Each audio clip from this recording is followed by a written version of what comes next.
భయంకరమైనటువంటి దెబ్బలు యేసు ప్రభువాన్ని కొట్టారు, కొరడాలతో కొట్టారు. 39 కొరడా దెబ్బలు, ఒక్కొక్క దెబ్బ తగిలితే ఎంత భయంకరమైనటువంటి నరక వేదన. యేసు ప్రభువారు మన కొరకే, నీ కొరకు, నా కొరకు, మనందరి కొరకు యేసు ప్రభువారు అలాంటి భయంకరమైనటువంటి శిక్షను అనుభవించాడు. యేసు ప్రభువారు ముందుగా, అయ్యా మనం యెరూషలేమునకు వెళుతున్నాము, మనుష్యుని కుమారుని గురించి ప్రవక్తల చేత వాయబడిన మాటలన్నీ కూడా నెరవేర్చబడతాయి, అన్ని కూడా జరుగుతాయి. ముందుగానే ప్రవక్తలు ముందుగానే చెప్పారు నా గురించి. కాబట్టి యెరూషలేమునకు వెళుతున్నాం, కాబట్టి నన్ను పట్టుకుంటారు.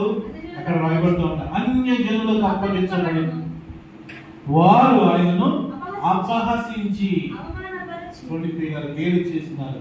ఆకాశానికి భూమికి మధ్యలో వేలాడబడ్డారు.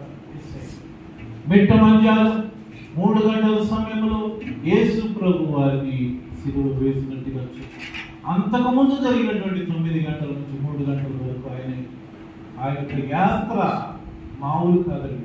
యెరూషలేము వీధుల వెంట కొట్టుచు, తిట్టుచు, అవమానపరచుచు యేసు ప్రభు వారిని అపహసించి, ఎక్కడ అపహసించారు చెప్పండి?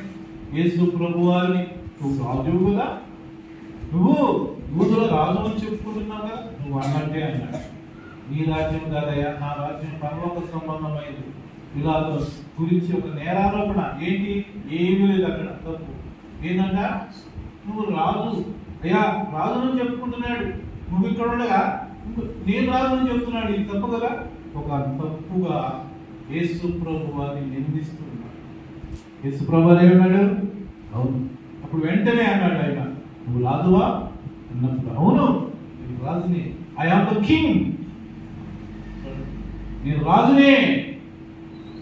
ఎక్కడ భయపడరు, రాజుకే రాజు, మన రాజుల రాజు ఆయన.